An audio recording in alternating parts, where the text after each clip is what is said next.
En Côte d'Ivoire, environ 15% des personnes âgées de 15 à 49 ans consomment le tabac, selon une enquête de démographie et de santé. Un constat alarmant qui pousse le gouvernement à accentuer la sensibilisation pour contrer le mal. Pour y arriver, un plan intégré de communication pour la lutte contre le tabagisme sera mis en œuvre de 2020 à 2023. D'où cet atelier pour valider le dit plan. L'objectif essentiel de ce plan, c'est de réduire la consommation de tabac en Côte d'Ivoire. Et également de faire en sorte de ne pas encourager les jeunes à fumer. Nos attentes sont de faire en sorte que le plan soit validé, d'abord par les acteurs de terrain, et ensuite qu'on puisse avoir une mise en œuvre correcte de ce plan, en termes de soutien financier et de soutien technique, pour que la lutte contre le tabac soit une réalité en Côte d'Ivoire. L'OMS déjà a élaboré cette convention qui prend en compte tout ce qui a été fait, les données factuelles. Et aujourd'hui, pour l'OMS, l'adoption par la Côte d'Ivoire de cette convention est une grande avancée. Dans cette convention, il y a tous les éléments qu'il faut pour la mise en œuvre des interventions qui vont aller vers l'inversion de ces données que nous avons aujourd'hui qui sont alarmantes. Les parties prenantes à l'atelier se prononcent sur ce plan. La question du tabac est d'enjeu. Il est important que l'ISCC vienne aussi apporter sa contribution à l'édification d'un plan intégré de communication qui s'est essentiellement articulé sur les questions d'éducation, sur les questions de communication et surtout de formation. L'objectif essentiel aujourd'hui, c'est de faire en sorte que le grand public, et notamment les jeunes, ne soient pas victimes de nouvelles contaminations en matière de prise de tabac. C'est avec beaucoup de bonheur que nous avons participé et nous avons apporté notre contribution. La cible, c'est les artistes et puis les fans des artistes. Donc nous étions très chauds à cet atelier-là pour qu'on tienne compte de nos remarques, nos suggestions. Cet atelier prendra fin ce samedi et les résultats vont permettre à la Côte d'Ivoire de faire reculer le tabagisme. Par les médias et à travers les médias, notamment les nouveaux médias souvent considérés comme des caisses de résonance sociale, la campagne dénommée « Esprit jeune, esprit de paix » offre un espace de débat aux jeunes et pour les jeunes. Nous avons tourné à Daloa, à Diokwe, à Bangolo, à Man et à Gagnoa. Ça fait 6 premières étapes où nous réunissons des jeunes de tous bords politiques, la jeunesse politique comme on le dit, la société civile, et puis des jeunes qui simplement ne sont pas engagés, qui viennent exprimer, dire, donner leur contribution pour la paix sociale, pour la réconciliation. On leur demande leurs idées.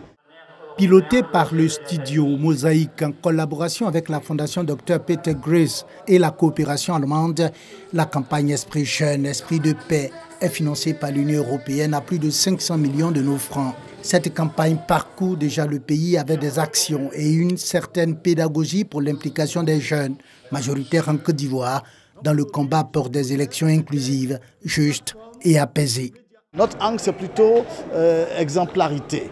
Je veux dire, on peut parler de paix, mais c'est génial de voir une dame qui est mariée à un monsieur, une dame chrétienne qui est mariée à un monsieur musulman, un sénoufo dont l'épouse est bêtée, voir qu'il y a un dialogue dans un quartier entre imam et pasteur. On cherche les exemplarités.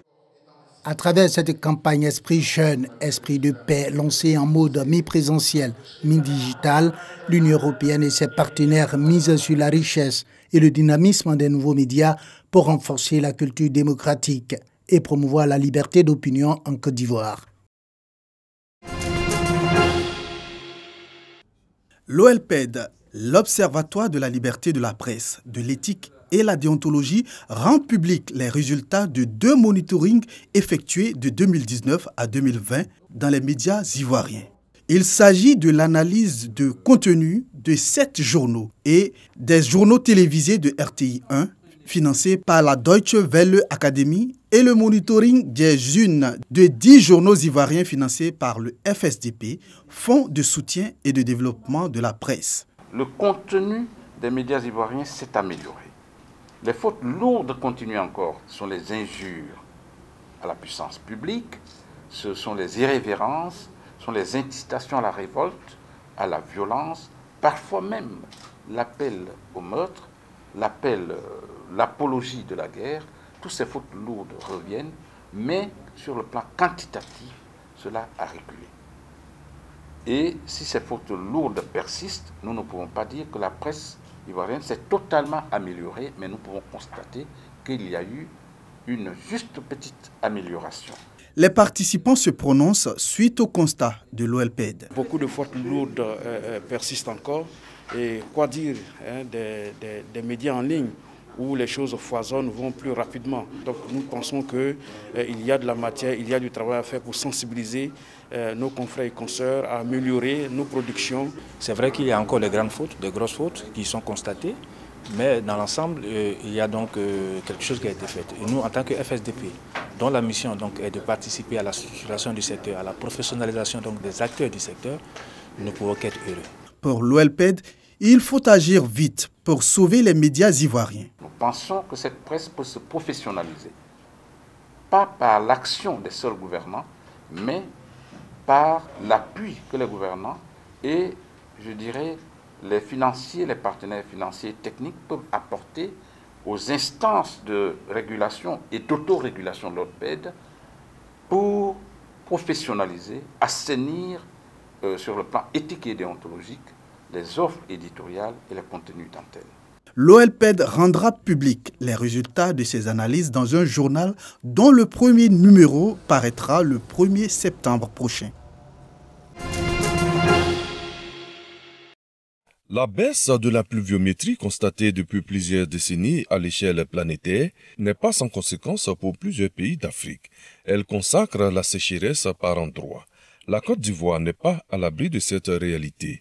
Avec une population à fort taux agricole, 60 à 70%, le danger devient réel. Souvenons-nous, le succès de ce pays repose sur l'agriculture. Les gouvernants, pour prévenir ce qui pourrait engendrer une catastrophe alimentaire, ont conçu le plan national sécheresse. Toutes les intelligences cooptées pour sa mise en œuvre sont sous la tutelle du ministère de l'Environnement et du Développement durable. L'impact agricole se traduit par l'appauvrissement des terres et donc la baisse significative des productions agricoles, compromettant ainsi la sécurité alimentaire et l'économie du pays. Les agriculteurs sont donc obligés de pratiquer une agriculture extensive, détruisant chaque année d'importantes superficies de forêt à la recherche de nouvelles terres propices à leurs activités. Le gouvernement ivoirien s'est engagé, à la demande de la Convention des Nations Unies sur la lutte contre la désertification, à prendre part à l'initiative sécheresse afin de doter notre pays d'un plan national de lutte qui devra renforcer la résilience des populations et des écosystèmes face aux épisodes de sécheresse. Une coordination travaille pour éradiquer le fléau. Il y a quelques années, la boucle du cacao était au niveau de l'Est. La boucle a migré. Aujourd'hui, elle se trouve à l'Ouest. Les populations de ces zones ont migré. Et quand ces populations s'installent ailleurs, la forte population sur de petites superficies entraîne des conflits. C'est tout ça qui est la conséquence de la sécheresse, la conséquence de la dégradation des terres. Durant 72 heures, le temps de l'atelier, il s'agira de valider un document fort intitulé « Le plan national sécheresse PNS ». Une autre fenêtre s'ouvrira, le projet de lutte contre la dégradation des terres. À tout point de vue, ils vont de pair.